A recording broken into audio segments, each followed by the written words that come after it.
বন্ধুগণ, আসসালামু আলাইকুম ওয়া রাহমাতুল্লাহ। আজ আমি অনেক খুশি, কারণ এত জটিলতা ছিল পাসপোর্ট রিইস্যুর ক্ষেত্রে।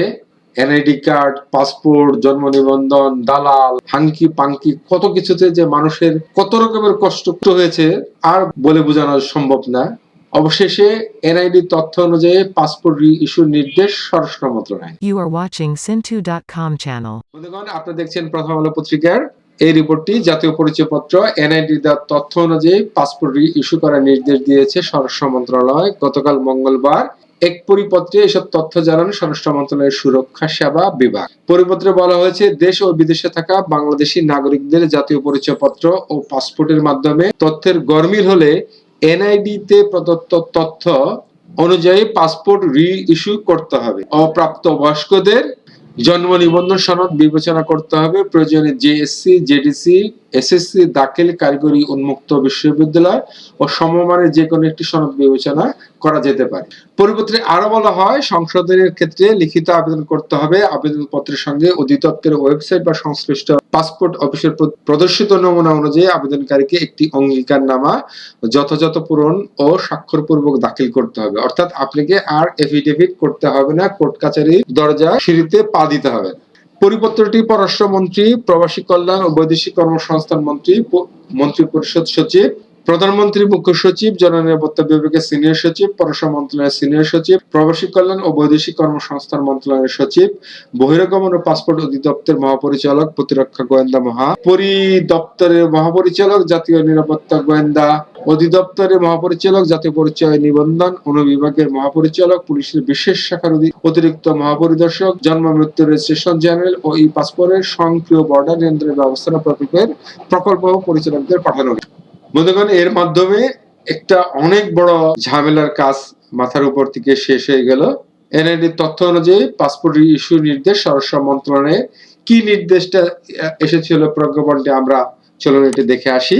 18 কার্তিক 1429 বঙ্গাব্দের 3 নভেম্বর এই প্রজ্ঞাপনটি দেওয়া ছিল। পরিপত্র অনুযায়ী দেশে এবং বিদেশে বসবাসরত বাংলাদেশি নাগরিকদের পাসপোর্ট আবেদনকারীদের এনআইডি তথ্য অনুযায়ী পাসপোর্ট প্রদান, এটা ছিল বিষয়। সেখানে 2 নম্বরে যে বিষয়গুলো আমরা দেখতে পাচ্ছি সেগুলো সবই স্মারক।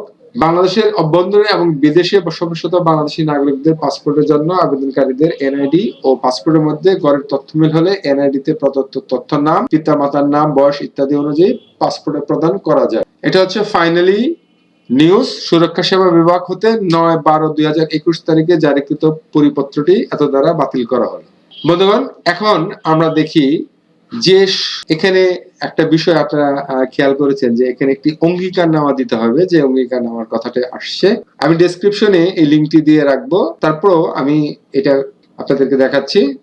অঙ্গীকারনামা হচ্ছে, পাসপোর্টের তথ্য পরিবর্তন বা সংশোধন ক্ষেত্রে আমি আবু মোহাম্মদ মুক্তাদির, অর্থাৎ এখানে আপনার নাম লিখবেন, পিতা আপনার পিতার নাম, মাতার নাম, ঠিকানা, ব্যবসা এবং ধর্ম এবং বাংলাদেশি, জাতীয় পরিচয়পত্র নম্বর অথবা জন্ম নিবন্ধন নম্বর। অপ্রাপ্ত বয়স্কদের ক্ষেত্রে আপনি জন্ম নিবন্ধন দিবেন। এখানে আইডি নাম্বার মর্মে অঙ্গীকার করেছি যে আমার পাসপোর্ট নাম্বার এত, ইস্যু তারিখ এত, আবেদনের সময় আমার নিজ নাম অথবা পিতার নাম অথবা মাতার নাম অথবা জন্ম তারিখ ভুল লিপিবদ্ধ করা হয়েছে।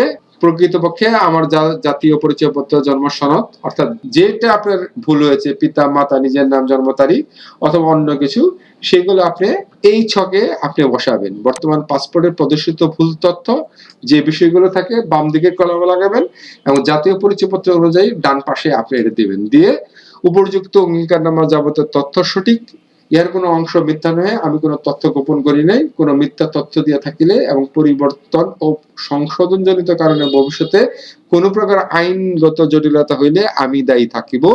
আমি স্বেচ্ছায় এবং সজ্ঞানে উপযুক্ত অঙ্গীকারনামা যাবতীয় মর্ম সম্মুখ অবগত হইয়া স্বাক্ষর প্রদান করিলাম।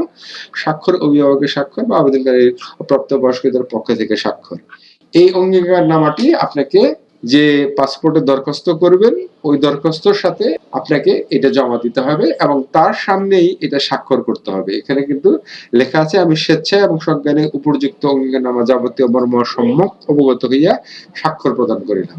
বন্ধুগণ, অনেক বড় একটি ঝামেলা। এতদিন যাবত আপনারা জানেন যে এনআইডির সাথে জন্ম নিবন্ধন, জন্ম নিবন্ধনের সাথে এনআইডি, অথবা এনআইডি জন্ম নিবন্ধনের সাথে পাসপোর্ট, অথবা পাসপোর্টের সাথে জন্ম নিবন্ধন এনআইডি, এই যে বিশাল একটা গরমিলের কারণে অনেক মানুষ সাফার করছেন, দালাল ধরতে হচ্ছে, হাজার হাজার টাকা তাদের পিছনে খরচ হয়ে যাচ্ছে। অবশেষে এটি একটি ভালো উদ্যোগ হয়েছে, আমি অবশ্যই এটিকে সাধুবাদ জানাই। এবং আপনারা যারা এই তথ্যগুলো এখন জানলেন, অবশ্যই এই তথ্যগুলো বাকি সবাইকে মাঝে শেয়ার করে দেবেন, যেন পাসপোর্টের যে বিরাট বড় ইস্যু, সেই ইস্যু থেকে মানুষ এখন নিজেদেরকে এই তথ্য পেয়ে অন্তত খুশি হতে পারে এবং মাথার উপর থেকে বড় ধরনের বোঝা তাদের নেমে যায়। সকলে ভালো থাকবেন, সুস্থ থাকবেন। আসসালামু আলাইকুম ওয়া রাহমাতুল্লাহ। Thanks for watching my channel. Sintu.com